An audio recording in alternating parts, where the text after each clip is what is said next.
إلى حضرة النبي محمد صلى الله عليه وسلم الفاتحة. أعوذ بالله من الشيطان الرجيم. بسم الله الرحمن الرحيم. الحمد لله رب العالمين الرحمن الرحيم مالك يوم الدين. إياك نعبد وإياك نستعين اهدنا الصراط المستقيم صراط الذين أنعمت عليهم غير المغضوب عليهم ولا الضالين. Assalamualaikum warahmatullahi taala wabarakatuh. Bismillahirrahmanirrahim. Alhamdulillahi rabbil alamin. Nahmaduhu wa nasta'inuhu wa nastahdihi wa nastaghfiruhu wa natubu ilayhi wa na'udzu billahi min shururi anfusina wa min sayyiati a'malina. Man yahdihillahu fala mudilla lahu wa man yudlil fala hadiya lahu. أشهد أن لا إله إلا الله وأشهد أن سيدنا محمدا عبده ورسوله. اللهم صل وسلم وزد وبارك على سيدنا مولانا محمد وعلى آله وصحبه ومن تبعهم بإحسان إلى يوم الدين.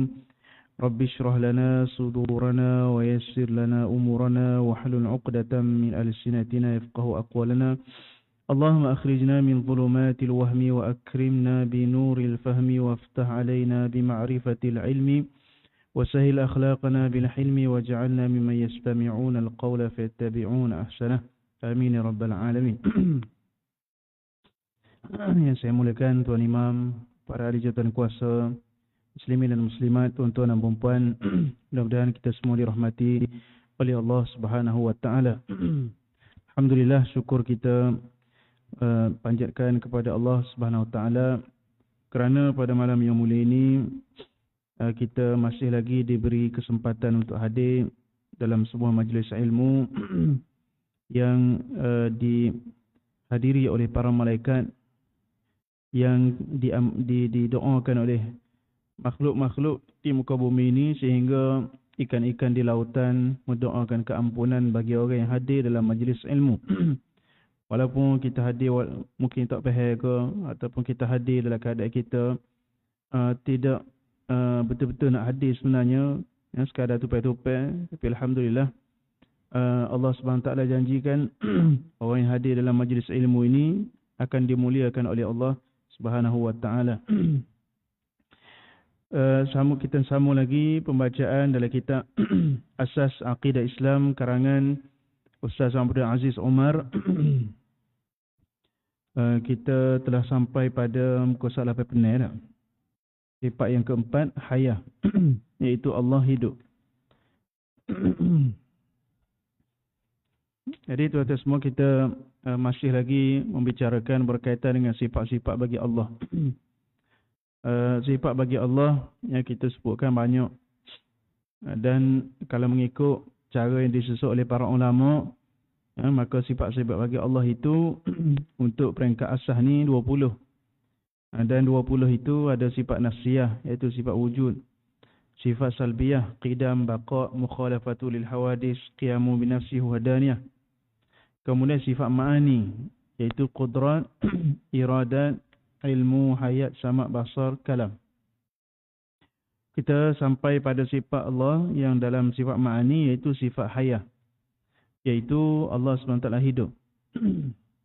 Kata Tuan Pengarang rahimahullah atau hafizahullah, hidup Allah adalah hidup yang paling sempurna dan tidak dapat diketahui hakikatnya. Ia hidup tidak seperti hidup makhluk. Ia hidup tidak melalui apa-apa perantaraan seperti daging, darah, udara, bernafas dan lainnya. Hidupnya tiada permulaan dan kesudahan. Adanya segala sifat kesempurnaan bagi Allah itu memastikan Allah itu bersifat dengan hayah. Malah seluruh alam tidak akan lahir, melainkan kerana dilahirkan oleh sifat hidupnya. Sifat hayah tidak bertakluk dengan sesuatu apapun, sama ada yang mawjud atau yang ma'dum. Jadi Allah Subhanahu Taala ini Tuhan yang maha hidup, dengan sifat Al-Hayyu. Kalau bahasa Arabnya hidup ni Al-Hayyu lah. Kita sebut hayah. Hayah tu maknanya kehidupan. Al-Hayyu maknanya Tuhan yang maha hidup. Hidupnya Allah SWT ini tidak serupa dengan hidup makhluk. Kita ni ada hidup, ada mati. Kita ni hidup, kemudian sampai satu masa, maka kita akan mati. Buatlah cara setengah mana pun, jaga kesihatan ke, makan ubat ke lagu mana ke, dan Tuhan nak sesapa masa, mati belaka. Walaupun ada manusia yang hidup beribu tahun, seperti mana umat-umat terdahulu, pun mati juga. Nabi Nuh sampai lebih 1000 tahun, mati juga. Nabi Adam, katanya Nabi Adam pun 1000 tahun, mati juga. Dan tahun zaman kita ni ada hidup 100 tahun, sampai satu ketika, sampai masa dia akan mati juga. Jadi kehidupan manusia tu ada permulaan dan ada pengakhiran. Tapi Allah Subhanahu Wa Taala itu hidupnya tidak ada penghujung. Hidup Allah Subhanahu Wa Taala itu tidak ada permulaan dan tidak ada pengakhiran. Apa beza antara sifat adanya Allah dengan sifat wujudnya Allah ada dengan sifat hidupnya Allah? Mungkin ada yang bertanyalah, ada persamaan. Seolah ada persamaan. Allah ni ada dan Allah tu hidup. Seolah sama. Sifat adanya Allah, wujudnya Allah tu sifat pertama kita mengaji lah.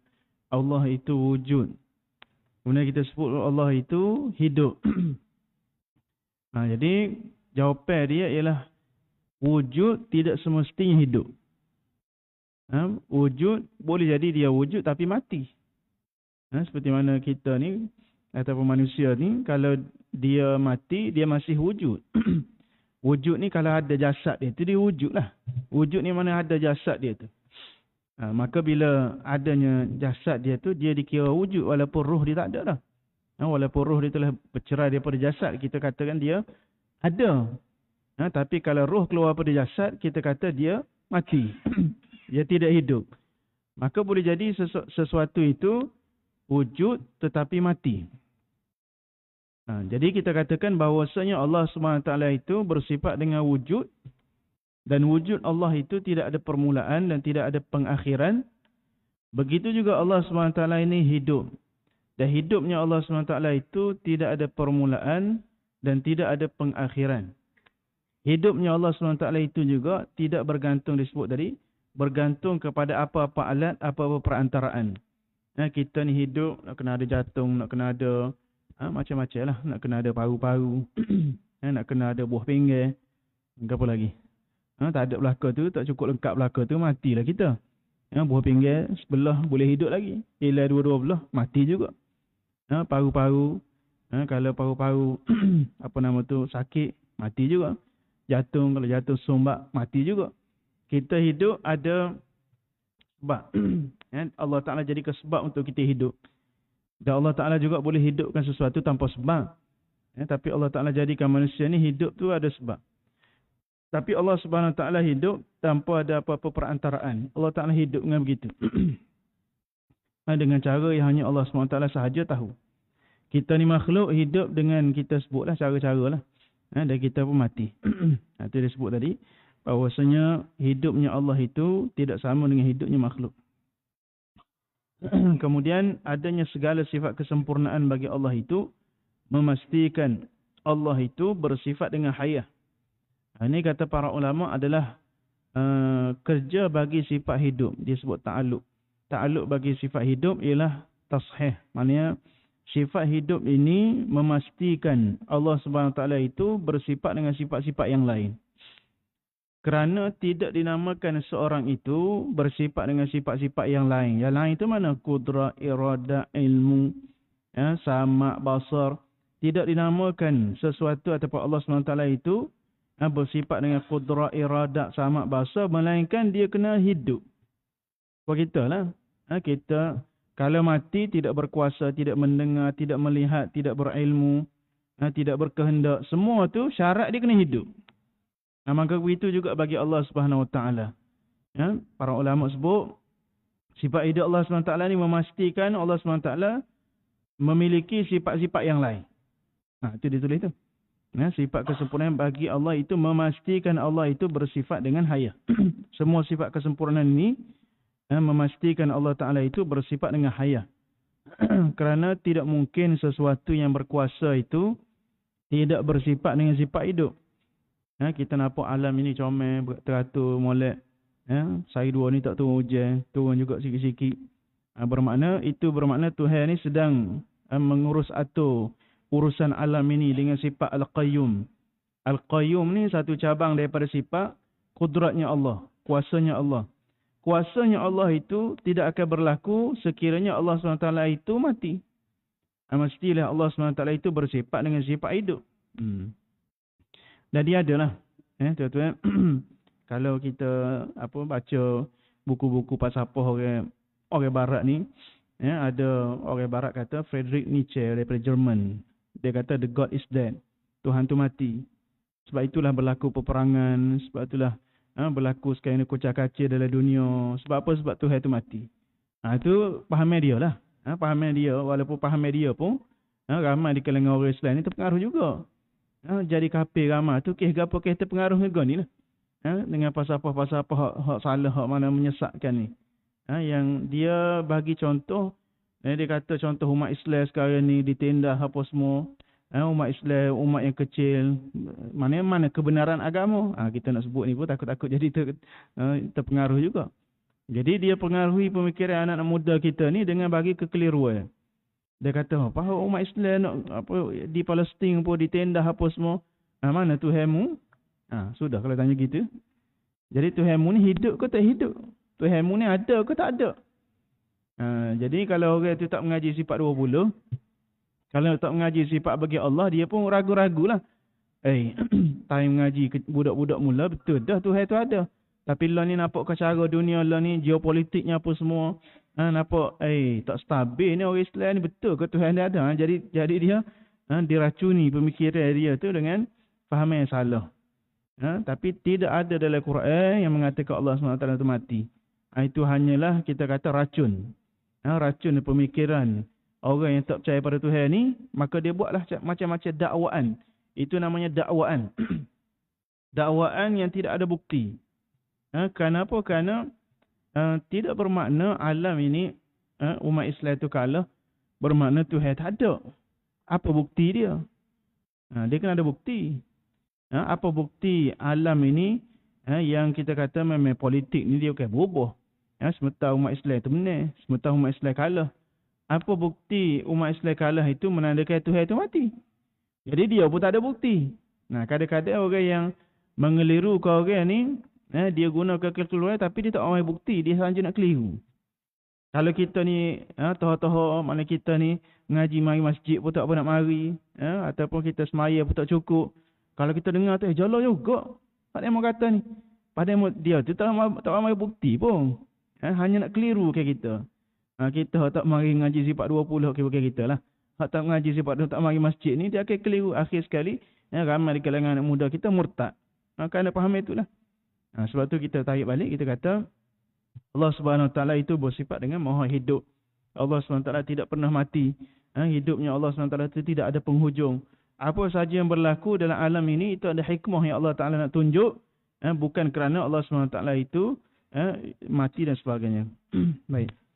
Beberapa dalil daripada ayat Al-Quran. Firman Allah SWT dalam ayat 65 surah Al-Mu'min. Huwal hayyu la ilaha illahu fad'uuhu mukhlisina lahuddin. Alhamdulillahi Rabbil Alamin. Maksudnya dialah Allah yang tetap hidup. Tiada Tuhan yang berhak disembah melainkan dia. Maka pohonlah kamu kepadanya dengan menumpukan ketaatan kamu kepadanya semata-mata.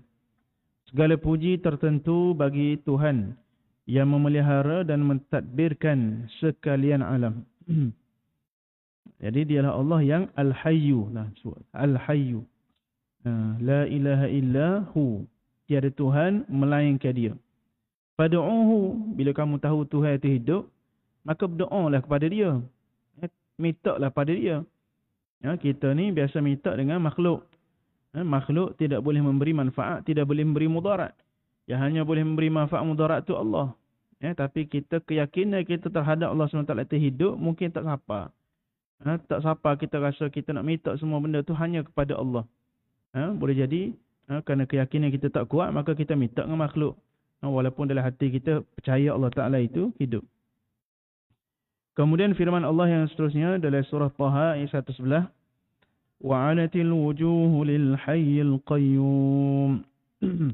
Maksudnya dan semua muka tunduk kepada yang tetap hidup, iaitu Allah, lagi kekal mentadbirkan makhluk selama-lamanya.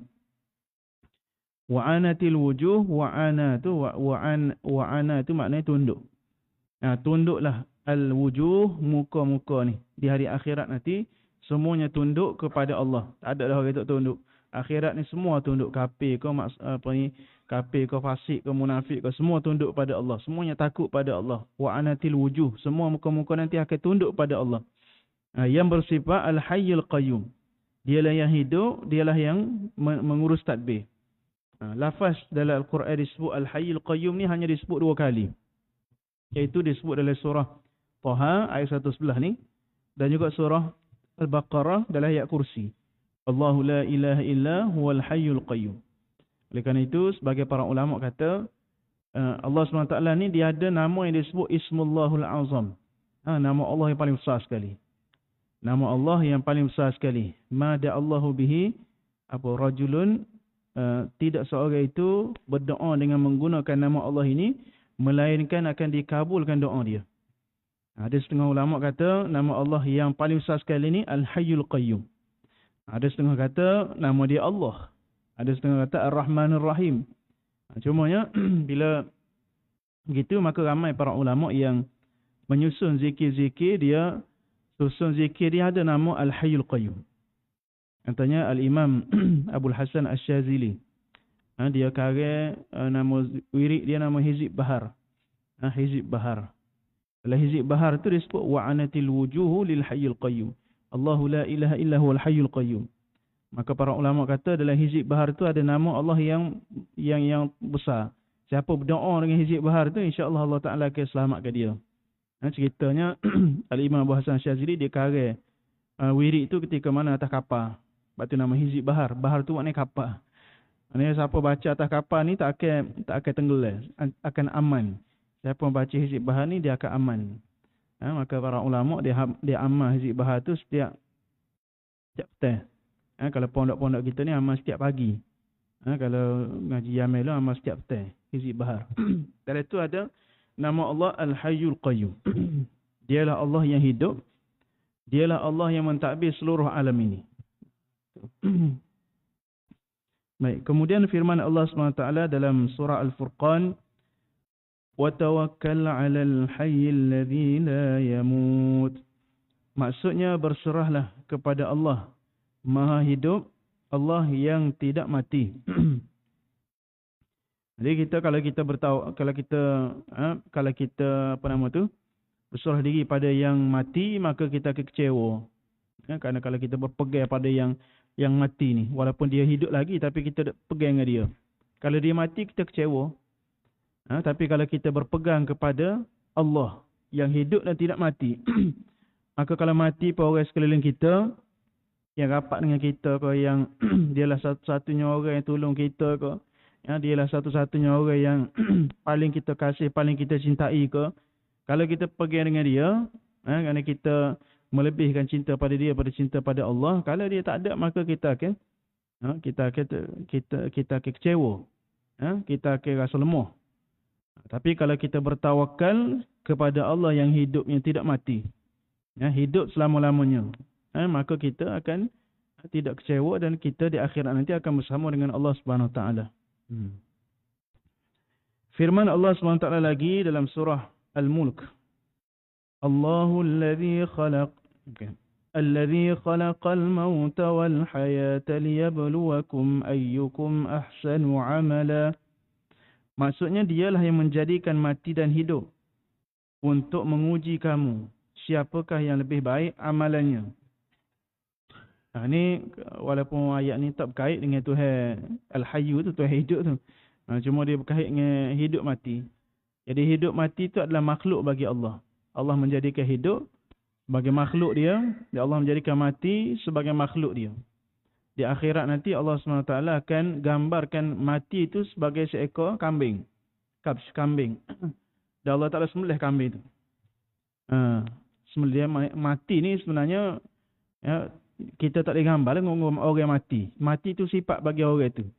Orang tu mati, orang tu hidup, orang tu bernafas, orang tu sifat bagi orang tu. Tapi di akhirat nanti Allah Ta'ala gambarkan mati tu dengan seekor kambing, beri. Kemudian Allah Ta'ala sembelih beri tu. Kemudian Allah Ta'ala kata la mauta ba'da hadza. Tak ada mati dah lepas ni kerana mati sudah disembelih. Jadi mati ni satu makhluk bagi Allah sebagaimana hidup adalah makhluk bagi Allah. Tujuan Allah Ta'ala jadikan mati dan jadikan hidup adalah untuk menguji. Liyabluwakum.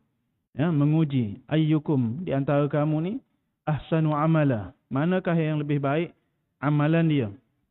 Itu surah Al-Mulk kita baca hari-hari. Jadi dalam ayat tu Allah Ta'ala sebut mati dulu baru hidup. Sepatutnya hidup dulu baru mati. Allah Ta'ala jadikan hidup dulu baru mati.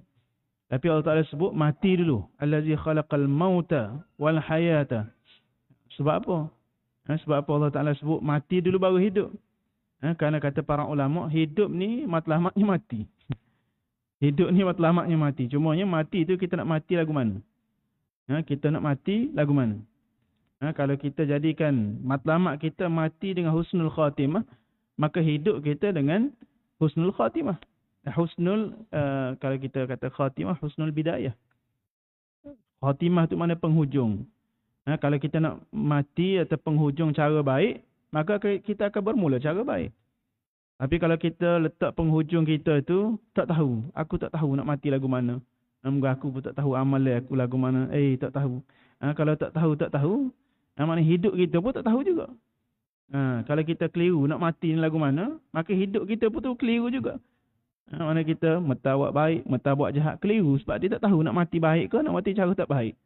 Lagi-lagi kalau na'uzubillah orang yang memang nak mati cara tak baik, maka dia hidup cara tak baik.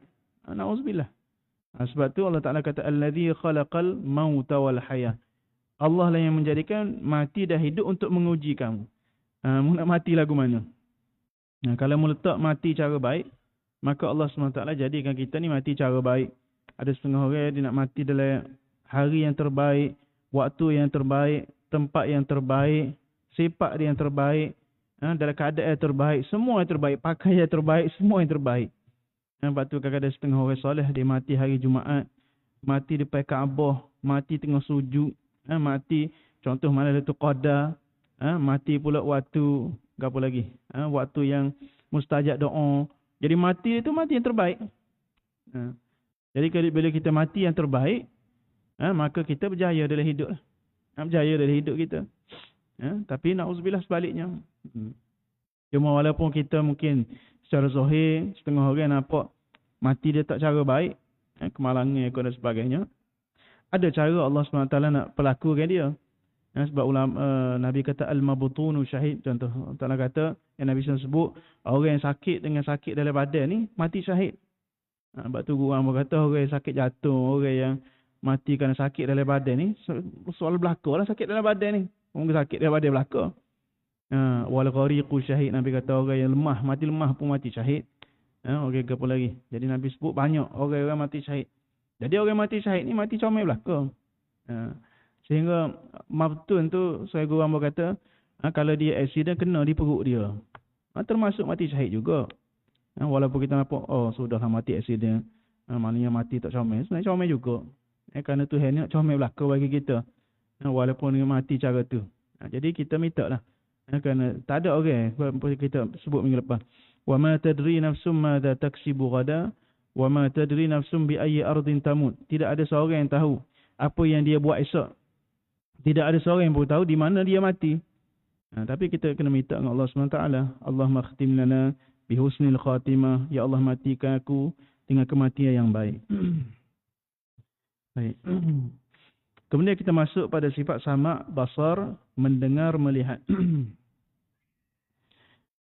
Kata Tuan Pengarah Hafizahullah, Allah Maha mendengar dan Maha melihat.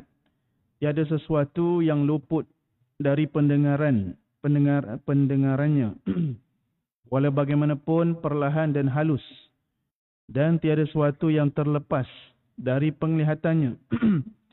Walau bagaimana kecil dan seni sekalipun. Pendengarannya tidak dilindungi jarak yang jauh, dan penglihatannya tidak dilindungi oleh tabir yang gelap. Tetapi Allah melihat bukan dengan biji mata ni, dan kelopak mata. Biji dan kelopak mata. Ia mendengar bukan dengan cuping dan lubang telinga, ataupun gegendang telinga tu. Sebagaimana juga ia mengetahui bukan dengan perantaraan hati, dan mencipta bukan dengan menggunakan alat kerana seluruh sifatnya tidak menyerupai sebarang sifat makhluk, dan zatnya tidak sama sekali sebanding dengan apa-apa makhluk. Sifat samad dan basar kedua-duanya bertakluk dengan segala perkara yang maujudat, iaitu perkara yang wujud. Sebagai ta'alluq terbuka dan terdedah. Tidak ada sesuatu pun yang terlindung dari pendengaran dan penglihatan Allah. Jadi Allah SWT ni, kita masuk sifat samad basar, Allah SWT mendengar dan melihat. Kita, kalau kita tengok ni, boleh jadi kita hanya tengok 5% ya apa ada depan kita. Mungkin kita nampak ni 5% ya, walaupun kita nampak belakang dia ni. Dia kita ni, mata kita ni ikut depan. Tapi ikut depan pun kita nampak tepi. Kalau air ke apa, dia nampak ke tepi ya. Gitu kan, air lembu pun gitu ya, nampak ke tepi, ke depan dia. Dia ada titik buta, taklah dia nampak ke depan. Cara penglihatan manusia, haiwan ataupun makhluk tu berbeza-beza lah. Tapi walaupun kita kata kita nampak ni, yang nampak belakang dah ni, tapi banyak perkara lagi kita tak nampak. Bakteria, benda kecil tak nampak. Udara kita tak nampak. Elektrik kita tak nampak. Apa lagi? Malaikat kita tak nampak. Jin kita tak nampak. Jadi kita nampak ni, tak semua kita nampak. Lepas tu hak terlindung tiar tak nampak juga. Apa lagi? Bawah kapet ni kita tak nampak. Jadi benda-benda hak terlindung tu kita tak nampak belakang dah. Hak luar masjid lagilah tak nampak. Kalau kita duduk pada luar, hati boleh nampak, tapi tak nampak juga kalau jauh telajak, tak nampak. Jadi penglihatan kita terbatas. Begitu juga pendengaran kita terbatas. Hak tu kalau tak gabung, kalau gabung pula kau tak nampak. Lepas tu pendengaran kita pun terbatas juga. Kalau kalau sakit telinga dan sebagainya tak dengar. Somak ngatai telinga penuh tak dengar juga. Jadi kita ni banyak kekurangan. Sebab kita makhluk ni banyak kekurangan. Tapi Allah SWT melihat tanpa ada had, tanpa ada sempadan, tanpa menggunakan alat. Dengan secara mutlak Allah Ta'ala mendengar dan melihat. Setiap kali kita semaya, kita sebut Sami'allahu liman hamidah. Sami'ah tu maknanya Allah Ta'ala mendengar. Sami'allah. Liman hamidah, bagi orang yang memuji Allah. Jadi Allah SWT itu kita sebut Alhamdulillahi Rabbil Alamin. Kita puji Allah tu. Lepas semaya kita sebut Alhamdulillah, Alhamdulillah, Alhamdulillah. Kita puji Allah. Jadi kita sebut Sami'allahu liman hamidah. Allah mendengar orang yang memuji dia. Bukan setakat orang yang memuji dia, orang yang bertasbih pada dia, orang yang bertakbir kepada dia, orang yang bertahmid kepada dia, orang yang berdoa kepada dia. Jadi Tuhan dengar. Dan Allah SWT mendengar orang yang bangun pada waktu malam. Ada satu hadis sebut Allah SWT turun sepertiga malam. Maka Allah Ta'ala sebut hal min mustaghfirin fa'aghfirulah. Adakah orang nak istighfar, mohon keampunan padaku, aku nak ampun dosa dia ni. Mana tu dengar tu. Disebut lagi-lagi di waktu sepertiga malam. Ataupun kita kata lebih kurang pukul 4, pukul 5.30 tu lewat telajak dah. Kalau lah ni kita bangun awal pagi tu kita istighfar. Kalau Allah kata ada kau nak bangun masa ni aku nak ampun pada dia ni. Tu makna Tuhan dengar lah. Tuhan dengar. Walaupun kita duk baca suara-suara astagfirullah, kita terbangun. Terbangun lagi kecil kan sebenarnya. Tapi teringat kena istighfar sekarang ni, moga Tuhan dengar. Istighfar lah. Boleh 10 kali tidur pula. Tapi kurang-kurangnya kita tahu Tuhan dengar. Bila kita tahu Tuhan dengar ni, hubungan kita dengan Allah tu terhubung. Tidak ada tengok WhatsApp. Bangun pagi tengok WhatsApp. Siapa dia nak WhatsApp kita malam-malam? Kadang-kadang dia tengok telefon ni, ada orang WhatsApp kan? Tengok WhatsApp juga pukul 3-4 pagi pun. Maknanya dia nak berhubung dengan manusia juga. Sedangkan waktu tu kita berhubung hati kita dengan Allah.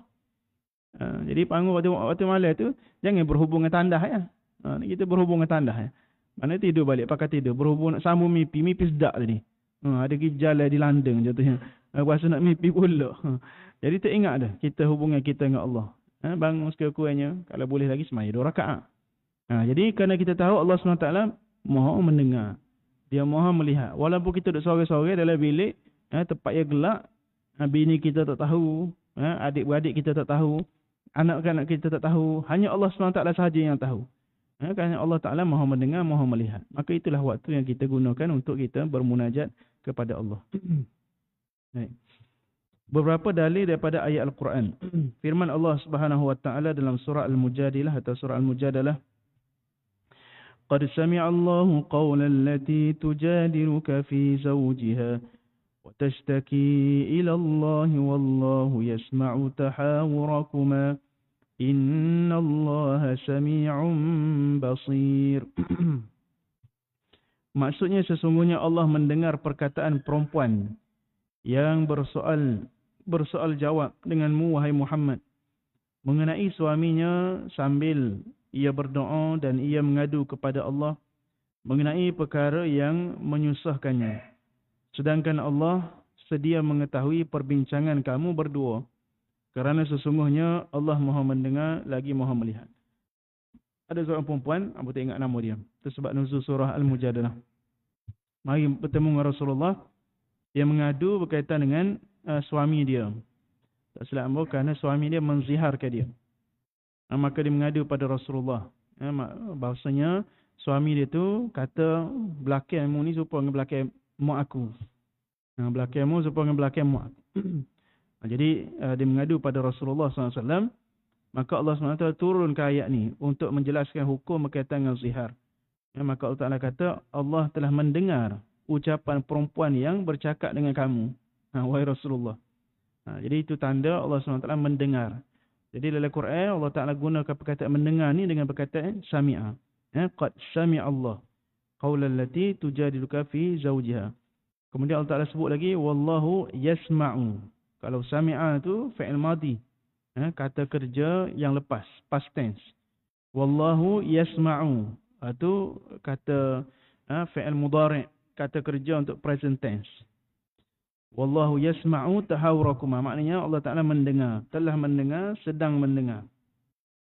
Kemudian Allah Ta'ala sebut innallaha sami'un basir. Itu sifat Allah lah. Innallaha sami'un. Allah yang maha mendengar. Basirun. Allah Ta'ala maha melihat. Kita ni kalau tak pandai bahasa Arab sekalipun, kena tahulah sifat-sifat Allah ni. Sami'un. Mana Tuhan maha mendengar. Basirun, maknanya Allah Ta'ala maha melihat. Tadi Al-Hayyu, Allah Ta'ala maha hidup. Kuat-kuatnya bila kita baca Quran, tahu sifat-sifat Allah tak pada. Nama-nama Allah, Asma'ul Husna. Kalau orang tanya Ar-Rahman Ar-Rahim pun tak tahu. Apa dia Ar-Rahman Ar-Rahim? Tak nak jawab. Apa dia? Berasa apa tahu. Tapi tak ingat. Al-Hayyul Qayyum. Apa dia Al-Hayyul Qayyum? Rasa pun ngaji dah dengan ustaz baru ni. Tapi tak ingat juga. Pada hayu tu hidup lah. Hayah tu. Al-Qayyum ni mana Tuhan yang mentadbir urusan. Al-Qayyum. Ayat kedua. Firman Allah Subhanahu Wa Taala. Am yahsabuna anna la nasma'u sirrahum wa najwahum. Bala wa rusuluna ladayhim yaktubun. Maksudnya apakah mereka menyangka bahawa kami tidak mendengar rahsia mereka, apa yang sembunyi dalam hati, dan bisikan mereka, apa yang mereka berbisik-bisik sesama sendiri, tidak sebagaimana yang mereka sangkakan. Bahkan utusan-utusan kami, iaitu malaikat yang menjaga mereka, ada menulis apa yang mereka lakukan. Apa sahaja yang kita cakap, kita kecek, ataupun yang kita bisik, ataupun kita bercakap dalam hati, semuanya itu Allah SWT tulis. Cuma apa yang keluar daripada mulut kita ni, itulah yang akan ditulis. Apa yang ada dalam hati, tak tentu lagi. Ada kalau kita yang berbentuk penyakit hati, Tuhan tulis lah. Contoh kita rasa su'uzan dengan orang, buruk sangka dengan orang, maka Allah Ta'ala tulis lah. Kerana memburuk sangka, buruk sangka dengan orang, sangkaan dalam hati yang jahat, maka Allah Ta'ala tulis. Ataupun kita ada perasaan riak, nak menunjuk pada orang, kita kecek seorang dalam hati juga. Aku sembahyang nak tunjuk pada orang ni, Nak tunjuk pada pengurusi. Kerana apa? Kerana aku nak, contoh gapo-gapo lah. Nak projek ke nak gapo. Aku tunjuk pada orang ni. Aku mari ni, jaga aku mari. Jadi dia kecek dalam hati tu berdosa. Ada jenis kecek dalam hati berdosa. Ada jenis kecek dalam hati tak berdosa. Contoh dia kecek dalam hati, aku nak makan nasi ke apa. Aku nak makan roti canai malam ni. Tu tak ada dosa, tak ada pahala tu. Kita kecek tu. Jadi ada benda kita kecek, dosa ada dalam hati lah. Tapi bila keluar mulut kita tu, malaikat akan catat lah. Ma yalfizu min qawlin illa ladaihi raqibun atid. Tidak ada yang terlafaz daripada ucapan, malaikat akan ditulis oleh malaikat raqib dan atid. Kalau baik, baiklah ditulis. Kalau jahat, jahatlah ditulis. Baik, ayat ketiga, firman Allah SWT, Qala la takhafa innani ma'akuma asma'u wa ara. Maksudnya Allah berfirman, janganlah kamu berdua, iaitu Musa dan Harun, merasa takut untuk menegaskan kepada Fir'aun tentang kerasulan kamu. Kerana sesungguhnya aku bersama-sama kamu berdua mendengar dan melihat. Lebih kurang lah. Firmannya lagi dalam surah Al-Kahfi. Qulillahu a'lamu bima labithu lahu ghaibus samawati wal ard absir bihi wa asmi' ma lahum min dunihi min waliyyin wa la yushriku fi hukmihi ahada. Maksudnya katakanlah hai Muhammad bahawa Allah lebih mengetahui berapa lama mereka tinggal tidur dalam gua.